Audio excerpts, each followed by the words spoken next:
High বন্ধুরা, দেখো আজকে আমি সম্পূর্ণ চাদরের ভিডিওটা নিয়ে চলে এসেছি। কারণ তোমরা আগের ভিডিওতে দেখবে এই চাদরটা আর আমি কাজ করছি।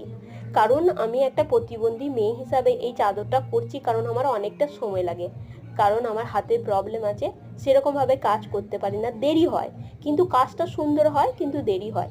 সেই জন্য আমার কাকিকে বলেছিলাম এই কাজটা সাপোর্ট করতে, কিছুটা করে দিতে আমাকে। তো উনি আমাকে কিছুটা করে দিয়েছেন। আজকে তার কমপ্লিট ভিডিও, মানে পুরোটা কমপ্লিট হয়ে গেছে। ভিতরের গুড়ি রান হয়েছে, এমনি তো রান হয়েছে, ভরাট হয়েছে, তারপর গুড়ি রান হয়েছে। দেখো খুব ভালোভাবে লক্ষ্য করলে দেখতে পাবে ভিতরেও সেলাই দেওয়া আছে, রান করা আছে। তো আজকে সম্পূর্ণ ভিডিওটা আমি তোমাদেরকে দেখালাম। তোমরা সবাই আমাকে সাপোর্ট করো, আর এরকম ভিডিও পেতে আমার চ্যানেলটা সাবস্ক্রাইব, লাইক, কমেন্ট, শেয়ার করে রেখো। আমি পুরোটা দেখাচ্ছি। দেখো কত সুন্দর ভালো লাগছে চাদরটা, আর সব রকমের কালার দিয়ে করা আছে, সেই জন্য আরও ভালো লাগছে। তোমরা সত্যি আমায় সাপোর্ট করছো এবং করো। ভালো থাকো, সুস্থ থাকো, ধন্যবাদ।